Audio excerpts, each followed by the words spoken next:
Et voilà. Donc, bienvenue tout le monde à ce 31e épisode de Tout le monde peut écrire en entrevue. Ce soir, on reçoit Steve Anderson et Eric Kennel, qui, là, je sais de vous, il est là, parfait. Il s'appelle Info, si jamais vous le cherchez dans les écrans. Ben oui, j'ai comme... j'ai loupé ma D'ailleurs, si vous voulez, tout le monde, sachez-le, dans le bas de l'écran, juste à côté du bouton pour raccrocher, il y a 3 petits points. Puis sur ça, vous pouvez cliquer sur ajuster l'affichage et choisir comment vous voulez afficher les fenêtres. Fait que ça vous permettre de mettre l'accent uniquement sur certaines fenêtres, sur celles des gens qui parlent, par exemple, ou d'épingler, si vous voulez aller directement sur la face de quelqu'un. Vous pouvez l'épingler aussi. Mais sans plus attendre, cela dit, je vais commencer. Donc, Steve, Eric, bienvenue. Merci beaucoup. Merci de l'invitation. Merci de l'invitation, ouais. C'est un plaisir de vous avoir, comme je l'ai dit tout à l'heure. Les gars, j'ai le goût de commencer. La question que je pose toujours, c'est comment l'écriture, comment la littérature est arrivée dans votre vie? Parce qu'après tout, vous êtes accrochés à ça éventuellement. Fait que j'aimerais ça, si vous deux déjà veulent prendre le micro au nom de l'autre. Vas-y, mon chum. Ouais, je peux commencer. Ouais. Ouais. Je dirais, à l'âge de 14 ans, à peu près 13-14 ans, j'ai commencé à lire des nouvelles littéraires. J'aimais pas lire des romans. Je trouvais ça un peu lourd. Puis au secondaire, on n'enseignait pas vraiment la littérature. On n'avait pas vraiment de romans au programme. Donc, je commençais à m'intéresser aux paroles de chansons beaucoup. Je faisais de la musique à ce moment-là, donc j'ai commencé à lire les paroles de chansons. J'ai commencé à en écrire moi-même. Puis, à un moment donné, j'ai un ami, Martin Dupuis, qui m'a demandé de participer à un projet qu'il était en train de faire parce qu'on travaillait tous les deux dans une pizzeria. Martin Dupuis joue dans Groovy Aardvark, pour ceux qui connaissent Groovy Aardvark. Donc, on travaillait ensemble dans une pizzeria, puis on chantait durant les closes ensemble. Puis à un moment donné, il disait « J'ai un petit projet personnel, ça te tenterait-tu de venir chanter quelques tracks? » Je suis allé. Puis là, j'ai rencontré un bassiste qui était sur son projet. Puis lui, il est en train de former un groupe de musique. Donc, je suis arrivé avec mes textes de chansons que j'avais écrits. J'avais un recueil d'à peu près une trentaine de chansons que j'avais écrites. Puis j'ai présenté au groupe. Puis comme ça a commencé. On a formé un groupe, ça s'appelait Nord Pole dans les années 90. On a enregistré un démo de 5 chansons. Puis nos 2 chansons francophones sur la démo se sont ramassées dans le top 50 à CISM. En deuxième position derrière Richard Desjardins à ce moment-là, puis Social Distortion, un band de Californie. Mais si je n'avais pas écrit, je n'avais pas été attiré par les paroles de chansons, l'écriture, je ne me serais jamais ramassé sur un stage à chanter devant des gens. Donc, ça a été là mon premier coup de cœur avec l'écriture. Puis après ça n'a jamais arrêté. J'ai toujours écrit. Puis j'ai étudié pour travailler en milieu de bibliothèque parce que je voulais me rapprocher de la littérature, des gens qui étaient passionnés par la littérature, puis être dans un milieu comme ça, en effervescence avec les gens. Puis finalement, ça n'a jamais donné parce que mes aptitudes sociales ont fait en sorte que j'ai plus bifurqué vers la gestion de l'information. Puis après un concours, j'ai commencé à travailler à l'Agence spatiale canadienne. Là, j'ai arrêté d'écrire pendant un certain temps parce que j'ai eu 3 enfants. Puis, après ça, c'est revenu.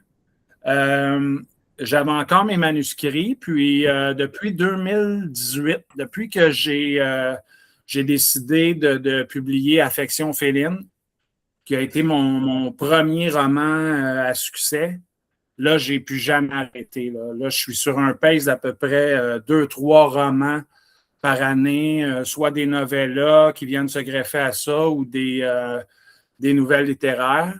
Donc, c'est vraiment comme ça là, que je suis arrivé à aimer l'écriture puis à entrer dans le monde de la littérature. Puis je lis énormément, donc c'est une passion, là, c'est sûr et certain. C'est cool. Je pensais, au parcours que tu as, je pensais pas que tu avais genre 70 ans puis que tu avais juste l'âge. Je ne les fais pas, hein? On dit toujours que je parais plus jeune. Effectivement, parce que là, je ne peux plus guesser ton âge maintenant. C'est moi qui les ai pris ces années. Ouais, c'est ça. Mais cool, Steve, c'est vraiment le fun de tuer c'est le genre d'affaires qu'on n'avait jamais discuté ensemble. Je trouve ça vraiment intéressant. Merci pour ça. Éric, j'ai le goût de t'entendre. Oui. Comment la littérature est arrivée dans ta vie? Moi, je suis issu d'un milieu défavorisé. Donc, petit, mon évasion, je ne pouvais pas m'acheter de jeux comme Monopoly et tout ça, on n'en recevait pas. Fait que je créais mes propres jeux. Je trouvais des stars, là, tu sais, qu'on tire puis ça remonte tout seul. Là. Je trouvais que ça se rangeait bien, fait que je tirais là-dessus puis je dessinais mes jeux sur les stars puis ça se rangeait bien après dans un garde-robe.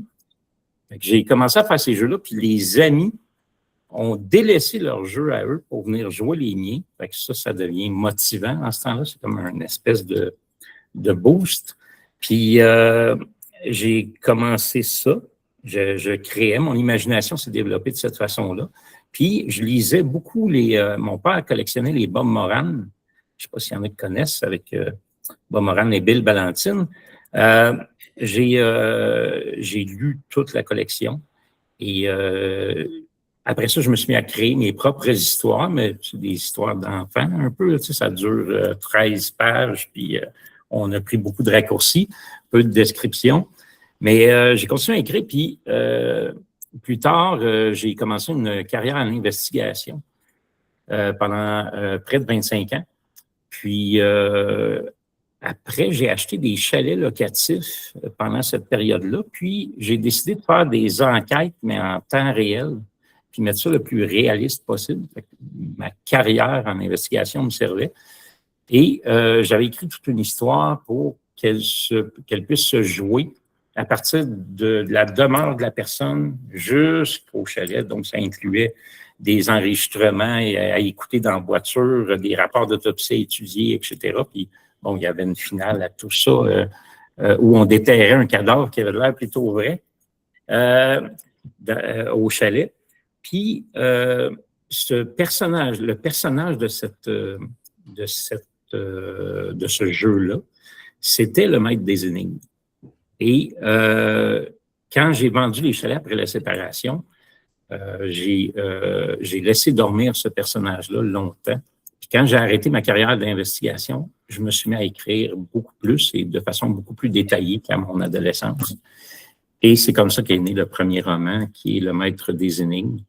Puis ça a fait fureur en Europe dès le départ.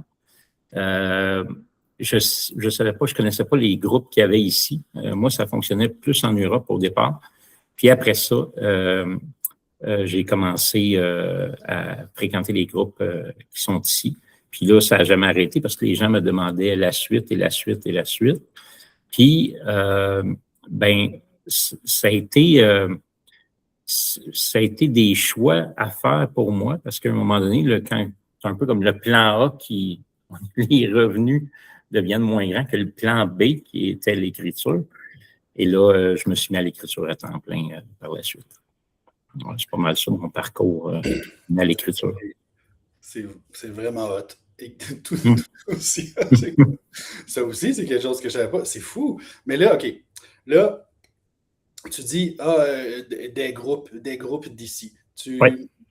Parce que vous avez compris sûrement, mais mon idée pour la rencontre d'aujourd'hui, c'est vraiment de montrer comment la nouvelle génération d'auteurs peut passer justement par le côté humain, par le côté, oui, réseau social, mais dans la vraie vie, pas forcément par Internet, puis ça.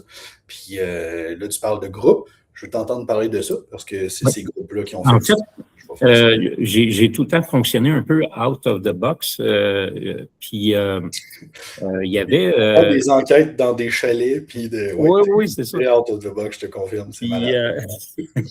J'ai eu une conversation avec Steve Laflamme parce que quand j'étais plus sur, exemple, les Mordus de trailer en France,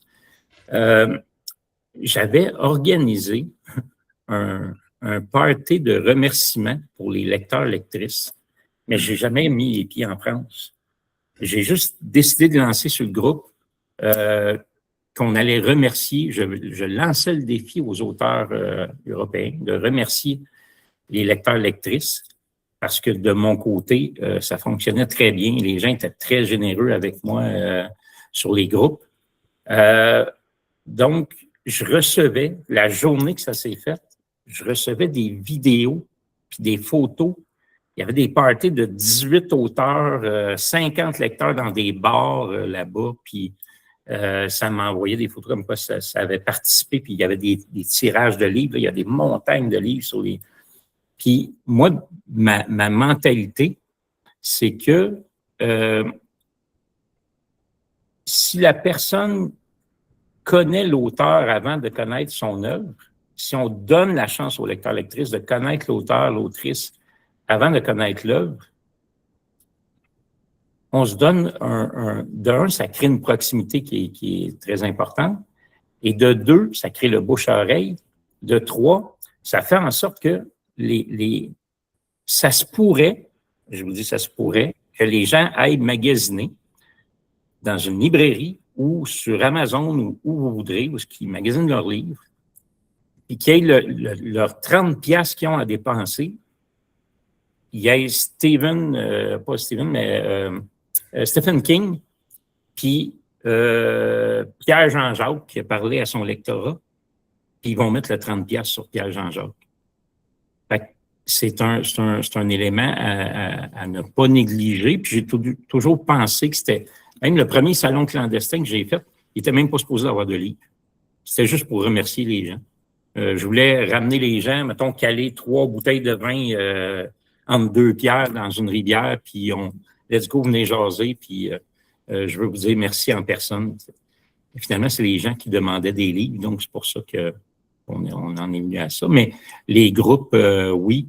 Après ça, c'est Steve Laflamme qui m'a référé sur le groupe des lecteurs de romans noirs, un policier que je ne sais pas si tout le monde connaît, mais c'est là que ça a commencé pour moi ici au Québec. Là. C'est grâce vraiment au groupe là, auquel je participais, des concours que je faisais, des interactions avec les gens, des commentaires, référer les autres amis auteurs quand on demandait des références. Ça a porté fruit beaucoup. C'était pas ça l'intention première. L'intention première, c'était vraiment de créer une proximité avec le lectorat. Mais ça fait des petits, ça, de créer cette proximité-là. Ben, moi, je dis toujours qu'on est sincère dans ces démarches-là. Ça exact. C'est ça. Le monde le file, puis c'est ça. Ouais, je suis bien d'accord. Fait que tu as mentionné les salons clandestins. Steve, comment c'est arrivé dans notre vie, ça, les salons clandestins? Ben, en fait, Éric est mieux placé que moi pour en parler parce qu'il fait partie des 3 fondateurs des salons clandestins. Le premier a eu lieu à Grand Bay pendant la pandémie. Ouais. Puis, les gens avaient réussi à se présenter en respectant le 2 mètres. Puis, les auteurs, si je me rappelle bien, Éric, tu me corrigeras, avaient des chandails rouges qui indiquaient que les gens... Donc, ça a commencé comme ça. Fait que je te passe le POX à la palette, mon Éric, continue. Ben c'est ça, c'était juste les salons clandestins. C'est Cynthia Paquette, une des lectrices sur le groupe, sur un des groupes, qui, pendant le temps de la pandémie, mentionnait s'ennuyer des salons traditionnels, des salons du livre, en fait, ça a été sa phrase. Puis moi, j'ai dit, ben on a juste en faire un. Puis là, évidemment, tout le monde, c'est tout le temps le out of the box, encore une fois. Puis là, j'ai dit aux gens, trouvez-moi une place qui est belle, là, un bord de lac, quelque chose de beau, puis j'organise ça. Puis je savais à ce moment-là que dans les parcs, on avait droit à 250 personnes. Puis là, il y a quelqu'un qui me disait, à Grimby, il y a un lac dans un parc. Fait que j'ai appelé la municipalité. Ils ont dit, tu peux déplacer les meubles, tu peux faire ce que tu veux, en autant que vous laissez ça propre après. C'est ce qu'on a fait. J'ai appelé la police aussi pour être sûr que tout était correct et en règle. Puis, il y a Alex Trem qui est décédé malheureusement aujourd'hui. Lui, il était censé faire son lancement de livre, puis il demeurait à Grimby. Puis, le règlement faisait qu'on avait droit juste à 10 personnes dans la cour. dans la résidence. Puis lui, il avait une grande cour, il voulait faire son lancement là, mais là, il était pris parce qu'il avait droit juste à 10 personnes. Il m'a demandé s'il pouvait joindre son lancement à l'événement du Salon clandestin. Puis c'est comme ça qu'est né le partenariat. Puis Audrey, qui suivait tous les commentaires sur les groupes, c'est elle qui répondait aux gens parce qu'elle avait suivi tout le pedigree de l'organisation. Fait que là, j'ai appelé Audrey, je suis de te joindre à moi et Alex, puis on a créé les salons clandestins de cette façon-là. Puis après le décès d'Alex, il y a beaucoup de gens qui m'écrivaient pour savoir si on allait reprendre les salons. Parce que c'était quelque chose qui était installé, qui était courant. Il y en avait quelques-uns qui se faisaient par année. Puis pour moi, c'était hors de question que je le fasse de la même façon. Puis j'avais une idée précise de la personne que je voulais avec moi pour poursuivre ces salons-là. Puis c'est là que j'ai demandé à Steve. Puis ça a été... c'était pas notre premier partenariat parce qu'on avait le Bienvenue au musée ensemble, une collection qu'on a écrite. On avait ça ensemble. On savait qu'on était complémentaires. Puis d'ailleurs, j'ai embarqué dans un troisième projet.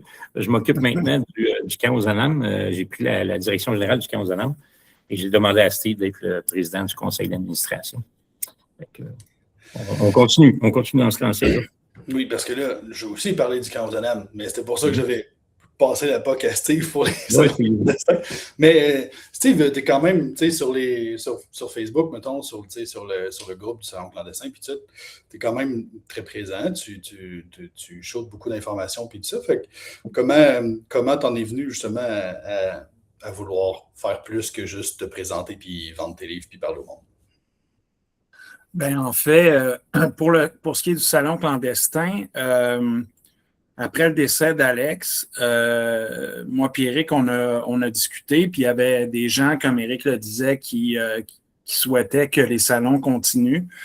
Moi, j'habite à 10 minutes du Salon des Pommes, ici au Mont-Saint-Grégoire. Donc, j'ai dit à Éric, si jamais tu ne veux pas continuer pour X raisons, moi, je garderais au moins ce salon-là pour la région en Montérégie parce que je ne suis pas loin.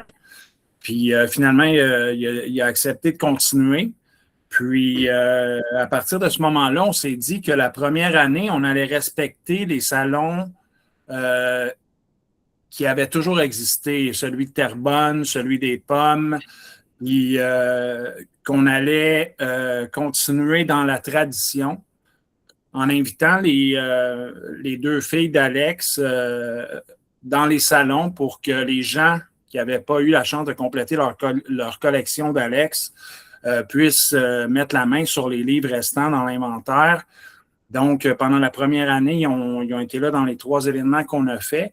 Puis, après la première année, là, on s'est assis, on a fait un Lessons Learned ensemble, on a jasé de ce qu'on voyait qui pouvait peut-être mieux marcher. Puis, on a décidé de faire du concept le plus possible, de visiter les endroits historiques au Québec parce qu'on a une belle province avec une belle histoire et des beaux bâtiments. Donc, le premier, ça a été au domaine des Mézerais en février dernier. A été vraiment un succès. Il y avait plusieurs auteurs, dont Steve Laflamme, qu'Éric parlait. Puis ensuite de ça, j'ai la chance d'avoir des accès au campus militaire de Saint-Jean-sur-Richelieu ici, parce que ma conjointe travaille là. Donc, on a pu avoir la chapelle des élèves officiers, puis organiser une visite aussi du musée du Fort Saint-Jean ainsi que de la prison qui datait du Fort Saint-Jean, une vieille prison. Donc, on s'enligne beaucoup vers ça. J'aimerais ça parler de démocratisation de la littérature avec les groupes sociaux, avec les salons clandestins. Et pour les auteurs, je veux dire, avant, tu étais un petit peu arrêté par les maisons d'édition traditionnelles parce qu'il n'y avait pas de réseaux sociaux, parce qu'il n'y avait pas de salons autres que les salons traditionnels. Donc, en créant les salons clandestins, en étant sur un groupe comme Noir Horreur Policier, qui est un carrefour exceptionnel pour la rencontre entre les auteurs et les lecteurs, ben là, ça permet à des auteurs qui autrement n'auraient pas eu de chance de se faire connaître. Et moi, ce côté de démocratisation-là de la littérature, je tiens beaucoup, puis c'est vraiment important pour moi parce que c'est grâce au groupe Noir Horreur que j'ai réussi à donner un second souffle à Affection féline et à trouver mon lectorat. Autrement, je n'aurais pas été capable de faire ça. Donc, quand je vois des auteurs avec un premier livre dans les salons clandestins, ça me fait toujours un petit quelque chose parce que je me revois à leur place. Puis je me dis qu'ils ont la chance maintenant, puis il y a des choses qui sont en place pour les aider à faire leur chemin, à se faire connaître autrement que par les chemins traditionnels qu'on avait avant. Donc là, j'ai bifurqué un peu, mais je pense que je reste dans le thème. Oui, c'est parfait. Ouais. Merci, Steve. Oui, c'est vrai. Puis pour en avoir fait plusieurs des salons clandestins, je confirme qu'effectivement, c'est comme, je ne sais plus comment j'avais dit ça, mais tu sais, c'est comme c'est comme une pratique, tu sais, de salon du livre. Tu sais, fait que tu apprends des codes déjà, tu sais, de salon du livre. Tu sais, genre, parle pas à un auteur quand il y a un lecteur qui est là, puis qu'il pourrait peut-être faire ça. Fait que si t'es un auteur toi aussi, tasse-toi, puis laisse-les parler. Tu sais, fait que ces petites affaires-là que tu apprenais à la dure normalement dans un gros salon de livre comme Montréal ou Québec, mais là, tu as cet espace-là pour ça, te pratiquer puis apprendre. Exact. Ouais, un bon point. Avec d'autres auteurs. En fait, ce que tu dis, Carl, c'est vraiment un bon argument parce que dans les salons clandestins, il y a une proximité que tu ne retrouves pas dans les salons traditionnels. Les salons traditionnels sont très impersonnels. Ouais. Il y a beaucoup d'auteurs, il y a différents styles de littérature. Les salons clandestins, c'est plus la littérature de genre en général, même si là, on permet à des gens de venir avec de la romance, des jeunesses, tout ça, parce qu'on veut le démocratiser.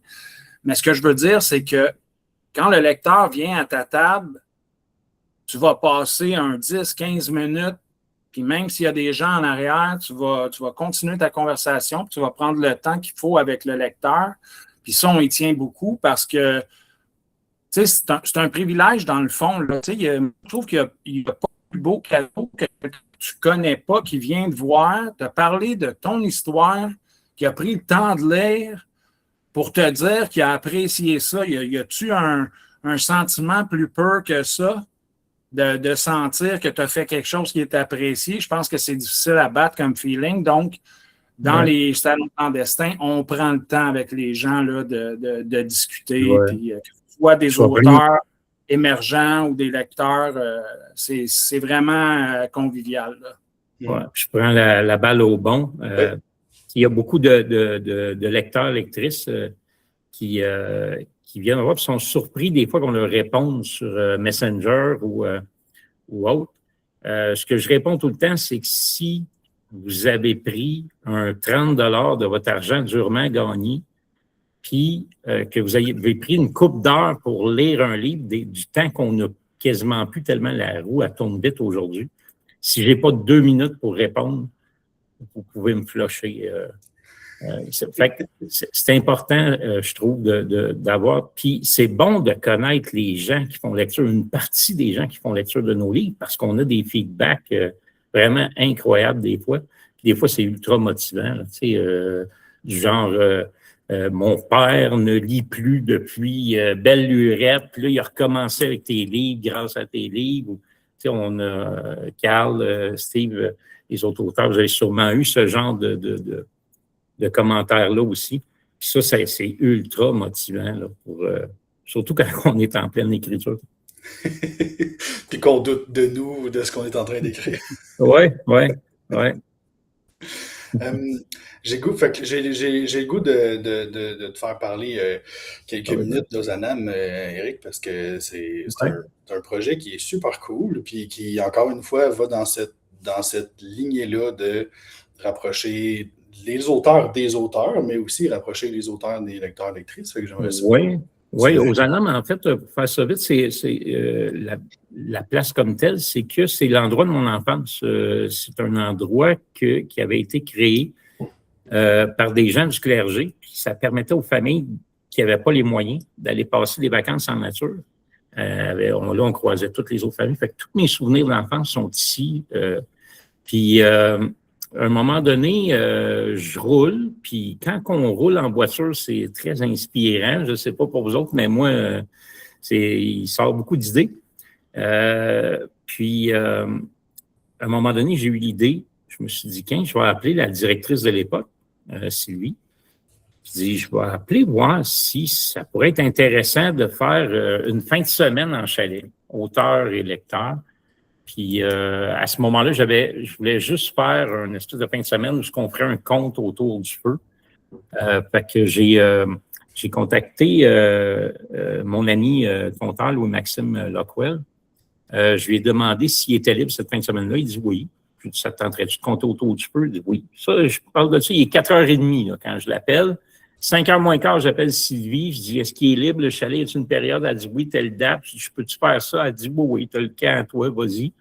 Là, on a négocié le prix par nuit, par lecteur, lectrice. Puis là, il était 5h. Puis à 6h, je lançais l'idée sur le groupe. Et à 22h, toutes les places étaient prises. Fait qu'on a créé un petit monstre. Cette fin de semaine-là, c'était magnifique. C'était la première édition en temps de pandémie. Puis après ça, la deuxième version, c'était avec LP et Simon. Il y avait David, il y avait Dominique Bellavance, puis José Marcotte aussi. Ensuite, c'est arrivé 2 fois par année. Là, je le fais maintenant 2 fois par année. Tout le temps, la fête des mères, la fin de semaine de la fête des mères, puis la fin de semaine après la fête du travail. Et là, il y a un carré d'as qui est rendu 5 un peu. Il y a tout le temps, moi, Steve Anderson, David Bédard, Michael Archambault. Là, maintenant, Whitney a fait pas mal sa place aussi, Whitney Saint-Onge. Puis après ça, on invite d'autres auteurs qui se greffent à nous. Puis on ne jase pratiquement pas de livres. Ce n'est que de créer de la proximité, de passer des beaux moments. Il y a un moment de livre le samedi après le dîner où là, on amène tous nos livres. Les auteurs, on amène nos livres. Là, les gens magasinent leurs livres pendant 1 heure ou 2.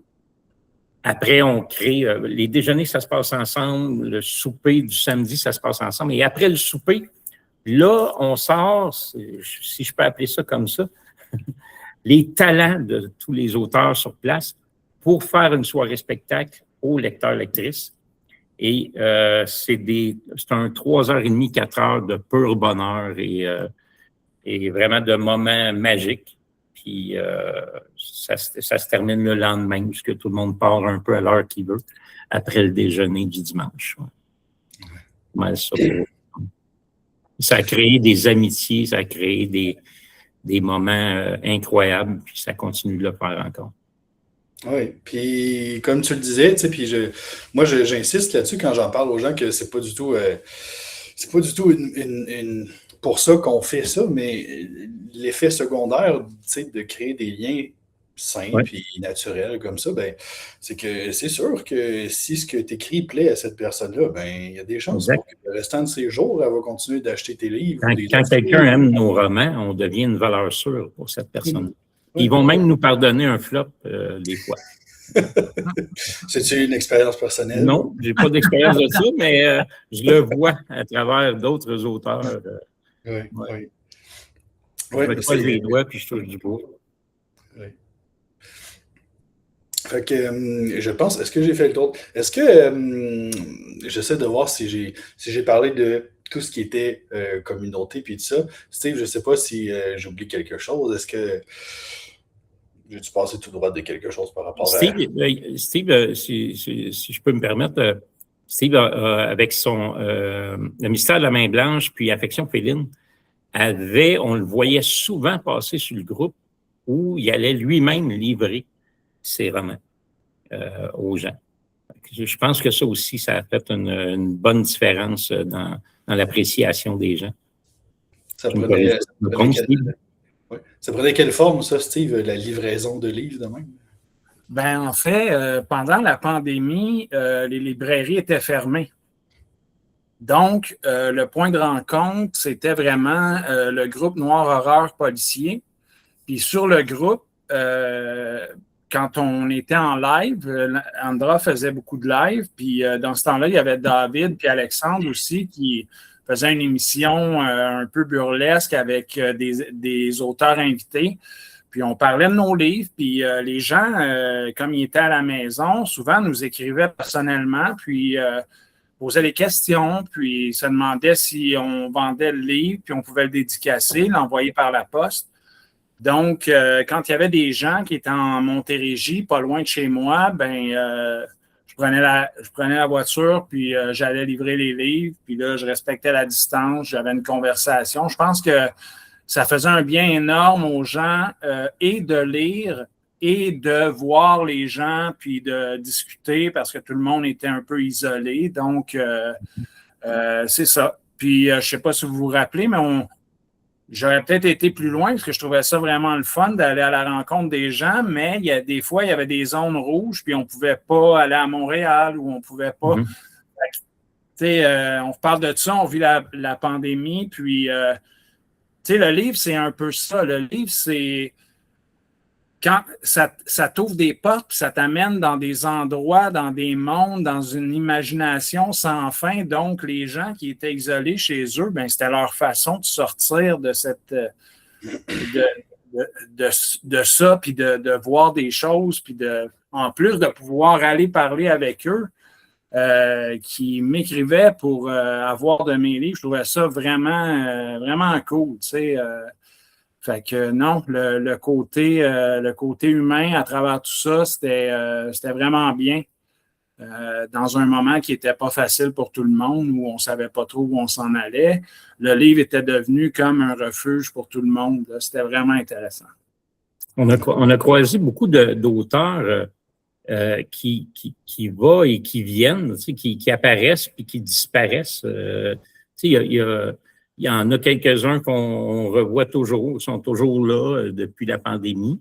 Mais ça, c'est aussi c'est un aspect qui est important, je pense, c'est les auteurs qui le font pour les bonnes raisons, qui le font par passion. Quand on arrête de se casser la tête à savoir, je vais-tu devenir le prochain Patrick Sénécal ou est-ce que je vais faire bien de l'argent avec ça?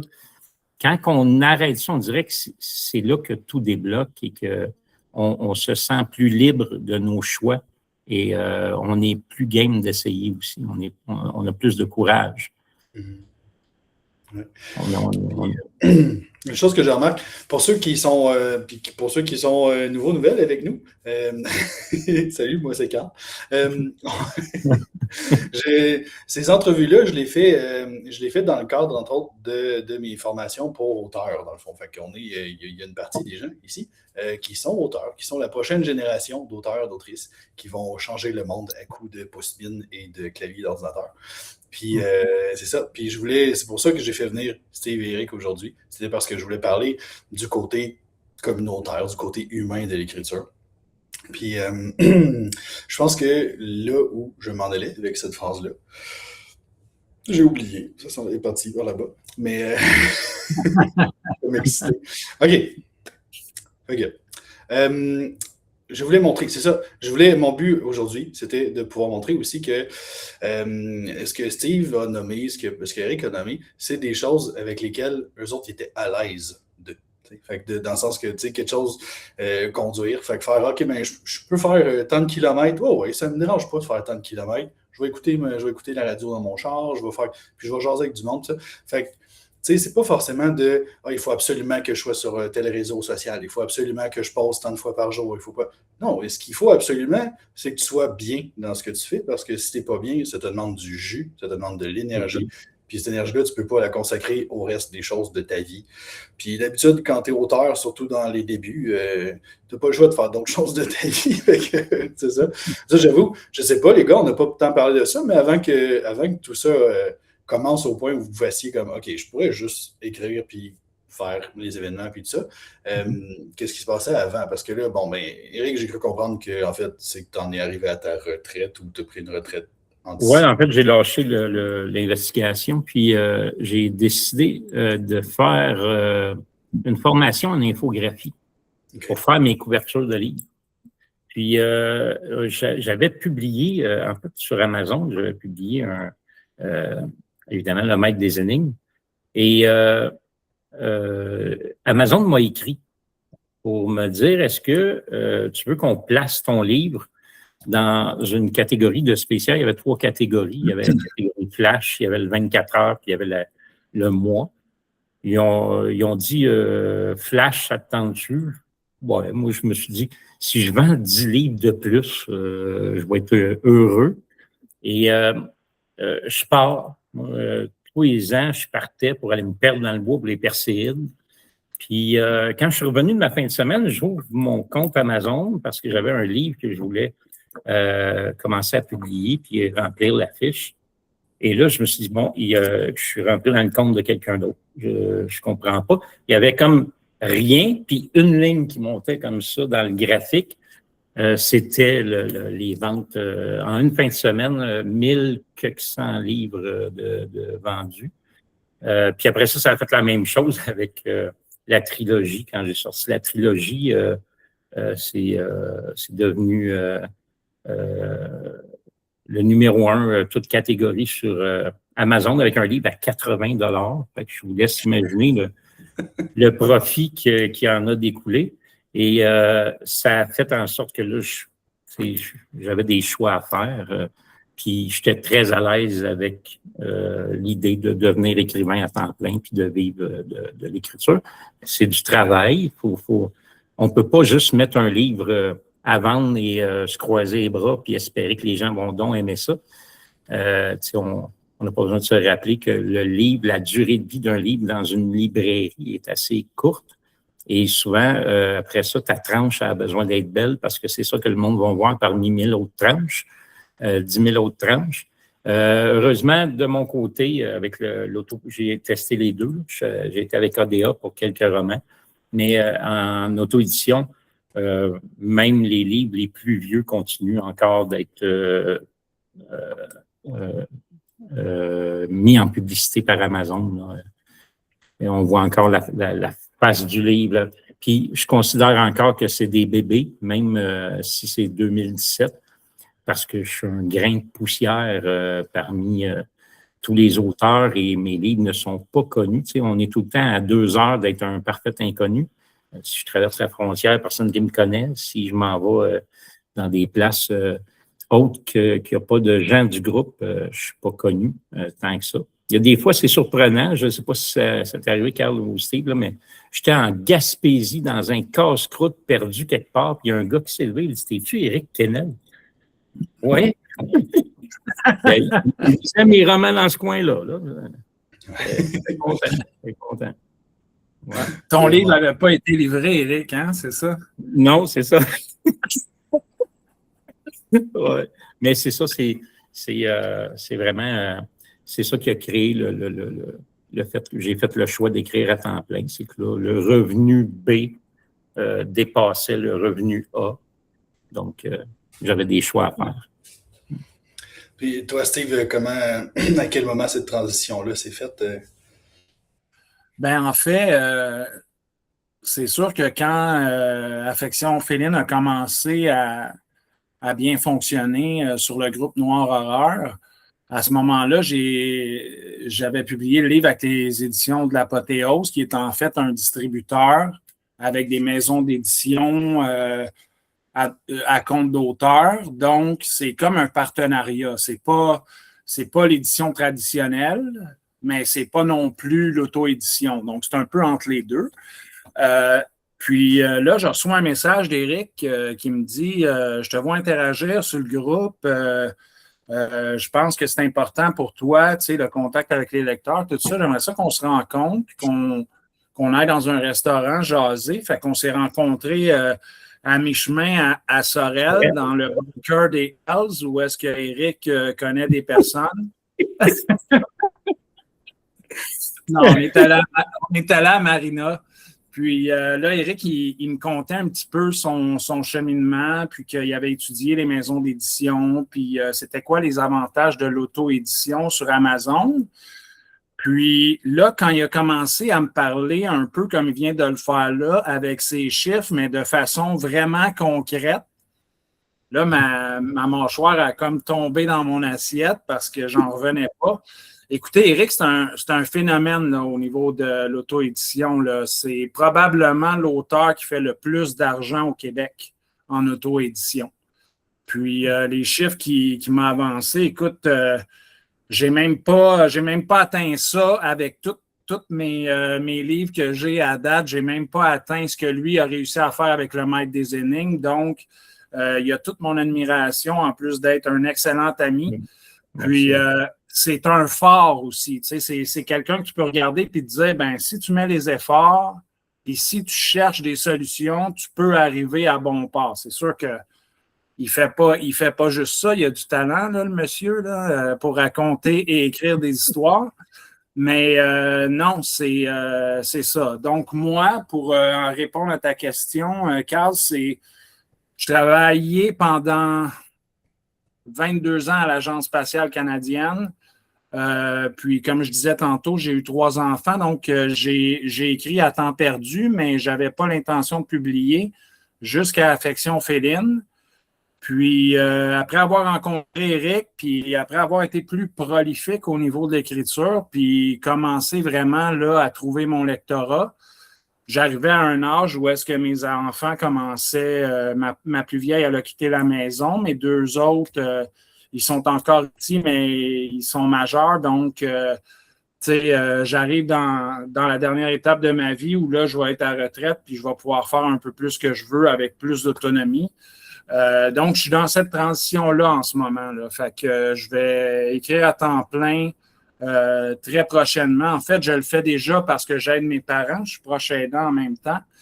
Puis, j'ai arrêté pour prendre soin d'eux dans les 2 dernières années. Donc, je suis pas mal là-dedans à temps plein, là, mais je ne conseille pas à des auteurs de tout lâcher puis de croire qu'en se lançant directement dans l'écriture à temps plein, ils vont réussir du jour au lendemain. Je pense que l'approche progressive, parler avec d'autres auteurs, assister à des émissions comme la tienne, Carl, aujourd'hui, être sur des groupes, aller dans des salons, ça va vous permettre de mieux comprendre le marché puis les possibilités qui s'offrent à vous.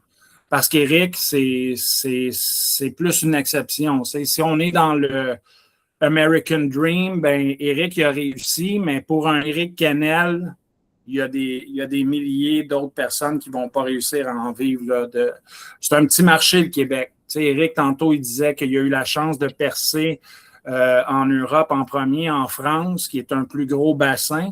Puis c'était une super chose pour lui parce qu'il avait accès à plus de lecteurs et de lectrices. Mais c'est ça. Il y a un peu il n'y a pas de recette, parce que s'il y avait une recette, tout le monde deviendrait Stephen King demain matin. Ouais. Il y a tout un cheminement à faire, il y a tout un questionnement à faire envers soi-même aussi. Puis, ben c'est ça. Moi ça a été... ouais. Ce qui est bon aussi, comme là, ce que Carl fait, en fait, d'aider les autres auteurs, il faut saisir ces opportunités-là parce que on passe, quand on fonctionne seul, là, on passe par de nombreuses erreurs, essais, erreurs, de l'inconnu, des préjugés même. Moi, il y a plein de trucs que quand je posais la question aux maisons d'édition, ils me répondaient, je vous donne un exemple, sortir 2 livres à la fois. On me disait, non, tu ne peux pas faire ça, Éric, tu vas te cannibaliser. Mais qui a dit ça? C'est qui la première personne qui a dit ça? C'est comme si on répétait de génération en génération une phrase que l'arrière-grand-père a dit, puis là, c'est ça la règle. On ne demande-moi pas pourquoi, mais c'est ça la règle. Puis c'était pas, tu sais, quand je disais le out of the box, il ne faut pas avoir peur d'aller contre le vent parce que c'est là qu'on découvre ce qui est bon, ce qui est moins bon. On sort du moule déjà fait. Là, de prendre le temps de ce que tu fais, Carl, pour les auteurs, c'est beaucoup d'essais-erreurs que les gens vont éviter en passant par de l'expérience déjà vécue. Fait que ça, je vous le conseille beaucoup. Que ce soit via Carl, que ce soit même des fois, prenez le temps là, dans votre semaine, là, 2-3 heures, là, que vous allez consulter une. Moi, je fais ça régulièrement. Là. Je m'en vais voir des capsules YouTube. Exemple, comment faire la mise en page d'un roman.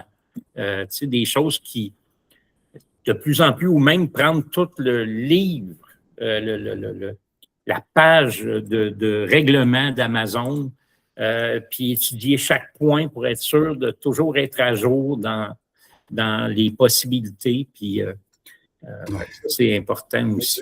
C'est ça. Ça, c'est le fun. Moi, c'est pour ça que mes formations sont là, c'est que je veux permettre à du monde qui doivent garder leur job à temps plein à côté, puis tout ça, de pouvoir quand même avancer. Fait que, si on a eu une discussion, exemple, sur les dialogues, moi, j'ai pris 90 heures de mon temps pour écouter toutes les vidéos, lire tous les livres possibles qui parlent de ça, puis faire 5 vidéos d'1 heure sur les dialogues, puis aller comme vraiment en profondeur sur ça, tu sais. Exact. Parce que moi, je suis un geek fini, puis ça me passionne d'aller vraiment trop loin dans les affaires. Puis ça permet à toutes ces personnes-là de garder leur job, puis d'avoir comme, c'est ça, des documents qu'ils peuvent consulter quand ils veulent pour approfondir les dialogues, tu sais. Puis là, tu viens de dire ça pour Amazon, je pense que je vais faire ça. Je vais m'installer dans une couple de semaines, puis je vais tout lire, puis je vais faire un résumé. Puis on apprend, là. Tu sais, moi, ça fait 2 fois au moins, 2 fois et demi, là, pour certaines facettes plus complexes, que je relis ça, puis j'apprends à chaque fois, puis eux autres, ils rajoutent, là, tu sais. À un moment donné, ils m'ont envoyé un courriel avec la possibilité de mettre les livres reliés, donc à la couverture rigide. Ça se faisait pas. J'étais un des auteurs sélectionnés. Fait que si j'avais pas regardé mes emails, si j'avais pas approfondi mes connaissances, j'aurais passé à côté d'une occasion. C'est la même chose, les bonus. Amazon donne des bonus très généreux. Puis, tu sais, si je m'informe pas, je passe à côté d'occasions qui sont vraiment... Comme il n'y a pas longtemps, Steve m'a montré pour le DPP, donc les livres qu'on place en bibliothèque. Steve, il est arrivé avec son ordinateur, on s'est installé, puis j'ai inscrit mes 3 romans de maison d'édition sur le site, avec le formulaire. Puis c'est des revenus de plus, c'est des possibilités de plus. On apprend tout le temps. Il y a tout le temps quelque chose à apprendre. Puis souvent, comme Carl disait, s'il passe, lui, 90 heures à regarder le truc, puis il vous fait 5 formations d'1 heure avec qu'est-ce qui était vraiment pertinent de tout ça, de toutes les 90 heures qu'il a pris, vous venez de sauver 85 heures. Là,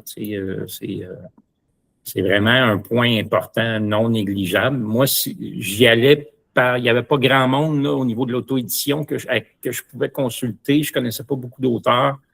Fait que j'ai tout fouillé moi-même. J'ai fait des erreurs. Il fallait que je m'installe là, une bonne journée et demie, le premier livre, là, parce que je ne savais pas comment ça fonctionnait. Puis des fois, ils demandaient des trucs. Puis c'est eux autres qui fournissent pas le code QR, mais l'ISBN. L'ISBN, merci. Oui, c'est ça. Fait que, tu sais, il y a plein de questions comme ça que c'est en prenant je vais appeler ça comme ça, en prenant des raccourcis d'apprentissage, un condensé par quelqu'un qui a passé par là. C'est important. Il n'y a pas peur de faire ces choses-là, là, puis d'apprendre tout le temps de plus en plus. Puis ça va observer, c'est certain. Oui, la curiosité est toujours récompensée. Oui, effectivement, la curiosité, c'est le bon mot. Ouais. Ouais. Fait que là, tout le monde, les amis, je vous avertis, il était 23. Ça veut dire qu'il nous reste 7 minutes. Fait que si vous avez des questions qui ont popé pendant l'entrevue, ce serait le temps de soit de lever la main avec un des petits boutons. Je ne sais pas si tu t'étais informé, Carl, mais quand tu invites Steve et Eric, souvent ça déborde. Okay. Parce que ma game de donjon est à 9h. Fait c'est ça. C'est ça. Ma table est installée, j'ai mis ma map et tout. Fait que c'est qu'on va c'est cool. T'es-tu maître de jeu? Oui. Oui, c'est cool. C'est vraiment cool, ça. Faire une aparté, Carl, mon premier roman, Le mystère de la main blanche, c'est une game de Donjon Dragon dont j'étais le DM que j'ai pas pu terminer. Puis j'avais tellement investi de temps et d'énergie là-dedans que j'ai décidé d'écrire un roman avec. Ah, c'est drôle, ça. Oui. Vraiment cool. J'ai comme... Là, ça, c'est exceptionnel. Je fais jamais ça d'habitude. Oh! OK. Fait que, Emmanuel, on t'écoute. Oui, fait que c'est super inspirant qu'est-ce que vous racontez à propos de vos expériences, puis je vais même pas... L'auto-édition, pour moi, c'est encore très flou. Fait que là, d'avoir un petit peu des bribes d'informations, de pistes de recherche, c'est intéressant. Au fond, ma question, c'était en lien avec les salons clandestins. Puis... En général, les groupes d'auteurs puis de lecteurs, où est-ce qu'on s'oriente pour s'informer, d'où trouver ça? Je pense que c'est beaucoup de bouche à oreille, mais... Tu veux dire, excuse-moi, je veux juste être sûr de bien suivre, comment trouver quoi exactement? Comment trouver les groupes sur Facebook? Ah, OK. Ben, c'est ça, il y a vraiment beaucoup de possibilités. On peut, juste avec des mots-clés, là, on peut tomber sur des groupes, mais il y en a des plus... En fait, c'est souvent les mêmes gens qui se retrouvent sur tous ces groupes-là. Fait qu'il faut trouver un peu le groupe fort en premier lieu, puis après ça, on peut s'évader vers d'autres groupes qui sont plus généraux.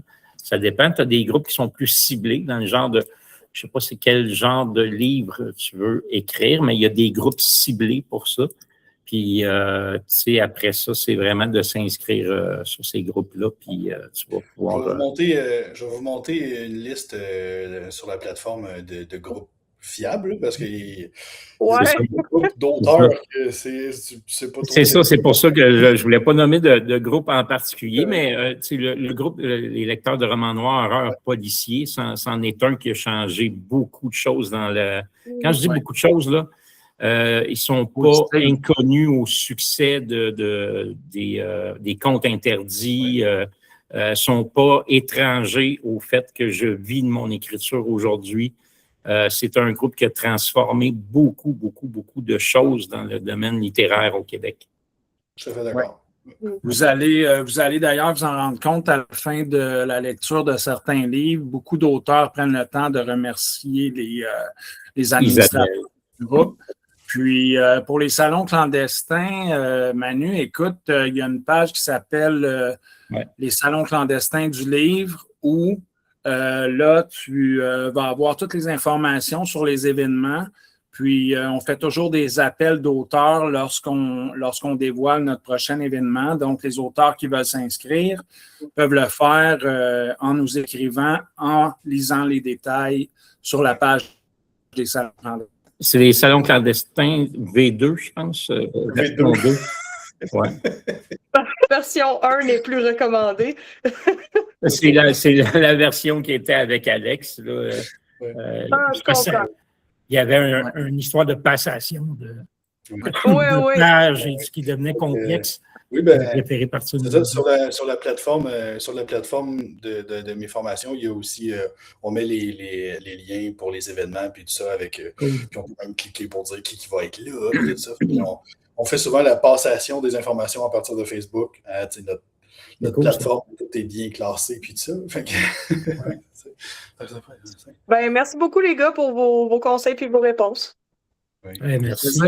Là, je ne sais pas, vous allez voir quand vous tenez votre premier livre dans les mains, là, Quand vous le faites venir, vous avez votre exemplaire à vous, là, la fierté est incroyable. Et c'est comme ça à chaque livre, ça ne diminue pas. Ouais. C'est vraiment un bon feeling.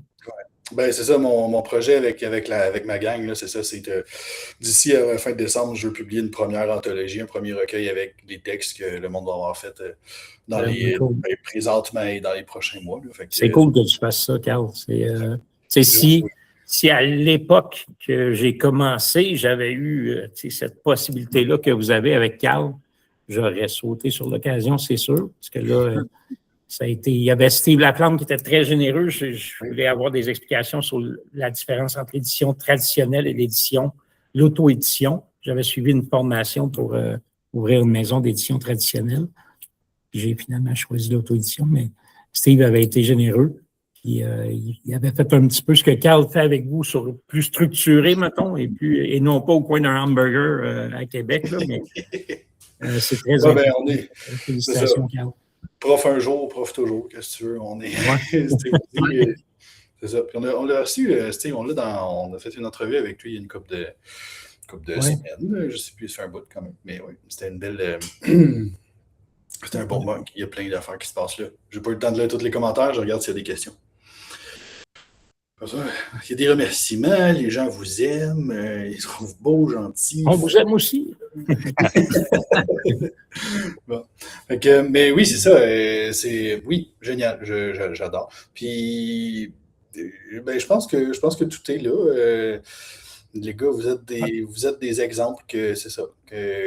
Qu'on fait les choses d'une façon qui nous plaît à nous, puis dans laquelle on se sent bien, puis qu'on fait ça avec sincérité, puis avec justement le réel plaisir de juste partager nos histoires, partager notre écriture, puis qu'on n'a pas peur de prendre du temps pour les gens, mais ça donne des résultats.